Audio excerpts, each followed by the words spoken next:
Assalamualaikum warahmatullahi wabarakatuh. Selamat pagi. Hari ini saya akan memberikan modul ke-7 di praktikum public speaking, yaitu retorika bagian kedua. Ini merupakan video tutorial atau bahan ajar lanjutan dari pertemuan minggu lalu. Nama saya Ilma Sakinah Tamsil, pengampu mata kuliah praktikum public speaking IKM 53022P, Fakultas Ilmu Sosial Ilmu Politik Universitas Medan Area. Nah, kalau di modul sebelumnya saya sudah menyinggung soal retorika, artinya seorang pembicara ini harus bisa menguasai 3 faktor utama, yaitu patos, etos, dan logos. Nah, sekarang untuk apa sih kita mempelajari retorika? Apa saja manfaat mempelajari retorika? Nah, dengan kita mempelajari retorika, kita akan pandai dalam merangkai kata saat berbicara di depan umum. Kemudian dengan mempelajari retorika, kita bisa memahami pentingnya intonasi dalam berbicara dengan orang lain. Nah, artinya nanti kita akan mengerti, kita tidak akan mungkin berbicara dengan nada yang biasa aja kepada orang lain. Artinya pentingnya intonasi itu supaya bisa menambah pemahaman dari audiens ataupun orang lain. Nah, ide yang ingin disampaikan kepada orang lain akan lebih mudah dicerna dengan kita mempelajari retorika. Kenapa? Karena mungkin kita bisa menyampaikannya secara sistematis dan sebagainya. Kemudian manfaat mempelajari retorika, kita bisa pandai loh menjadi seorang MC, nah menjadi master of ceremony. Kemudian manfaat yang terakhir yaitu akan lebih menghargai orang yang berbicara di depan kita. Baik, akan saya jabarkan 5 manfaat penting ini satu persatu di slide berikutnya. Yang pertama, manfaat mempelajari retorika adalah kita pandai dalam merangkai kata saat berbicara di depan umum. Nah, biasanya orang yang sudah mendalami retorika akan memiliki kemampuan atau kecakapan dalam berbicara. Nah, kenapa? Karena kemampuan berbicara di depan umum ini sangat bermanfaat bagi kehidupan. Jadi nggak hanya orang komunikasi, semua bidang ini memerlukan public speaking. Nah, dengan adanya kita bisa berbicara di depan umum, kita bisa memberikan informasi kepada orang banyak, kita bisa memberikan manfaat kepada orang banyak. Nah, ini kan akan memberikan pengaruh bagi orang banyak, walaupun cuma bisa kita sampaikan melalui kata-kata yang kita susun. Maka bagaimana caranya supaya kita bisa pandai merangkai kata saat berbicara? Ya latihan. Kita harus tetap latihan. Nah, manfaat kedua adalah memahami pentingnya intonasi dalam berbicara dengan orang lain. Nah, dengan kita mempelajari retorika, kita akan sadar bahwa intonasi itu sangat berpengaruh pada pesan yang disampaikan.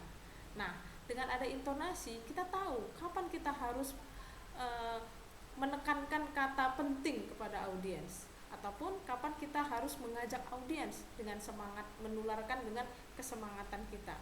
Nah, namun terkadang ada orang yang menyampaikan cerita sedih atau bahagia, tapi ekspresinya datar, sehingga pesannya itu nggak sampai kepada audiens.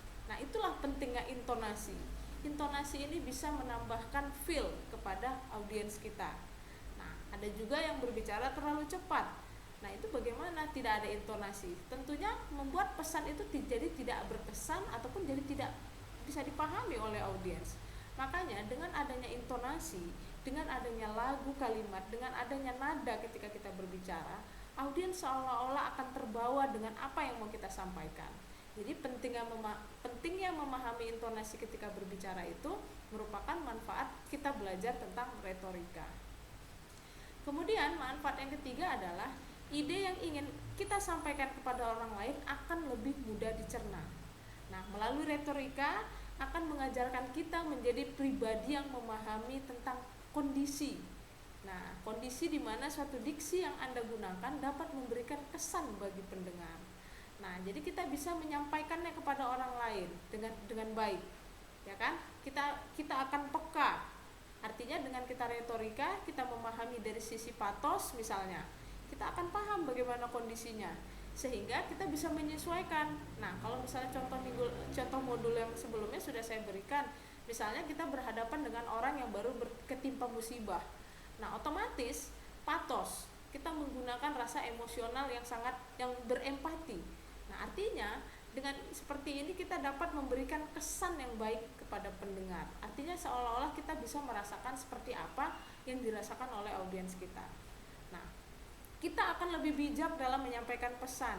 Kita akan menggunakan bahasa yang ringan ketika kita berbicara dengan rakyat kecil. sehingga mereka bisa menerima dengan baik apa yang kita sampaikan. Atau juga kewibawaan akan terlihat ketika kita mengucapkan ataupun ketika kita melakukan presentasi di forum ilmiah. Nah, seolah-olah akan menggambarkan kita seorang yang intelektual.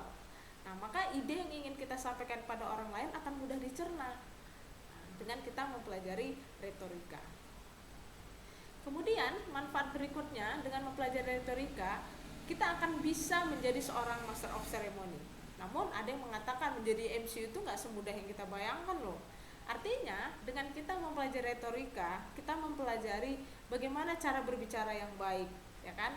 Artinya kita bisa menemukan logos, kita bisa menemukan etos dan patos. Nah, topik yang terus mengalir dan suara yang enak didengar ini kan merupakan kunci keberhasilan seorang MC. Nah, bagaimana caranya? Bisa kita mulai dengan kita mempelajari retorika. Artinya kita kuasai, misalnya kita mau membawakan acara apa. Nah, seorang MC itu kan harus punya pengetahuan, pembendaharaan kata yang banyak, ya kan?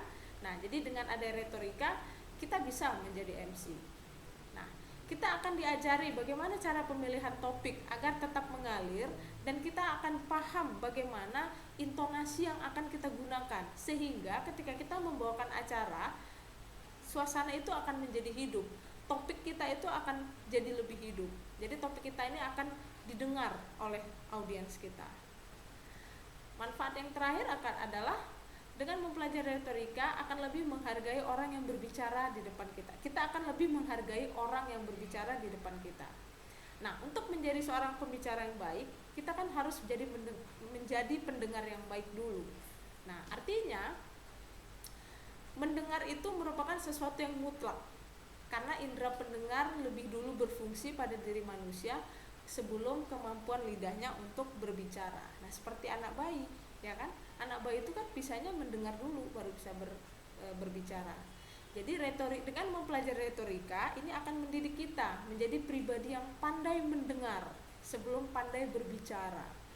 Nah, ibarat Aristoteles, dia tidak akan mungkin pandai berorasi jika dia memiliki telinga yang tuli. Artinya kita bisa menghargai orang itu dengan kita mendengar. Kalau kita terus berbicara, kita nggak akan mengerti orang lain. Dengan kita memberikan space, memberikan kesempatan untuk mendengar, dari situlah kita akan bisa menemukan, kita bisa mendeskripsikan seseorang. Nah, artinya dari situ kita akan bisa menghargai orang lain. Baik, terima kasih. Itu saja slide hari ini, modul hari ini di pertemuan 7. Kita jumpa di modul berikutnya di pertemuan terakhir, yaitu membawakan acara entertainment. Terima kasih. Assalamualaikum warahmatullahi wabarakatuh.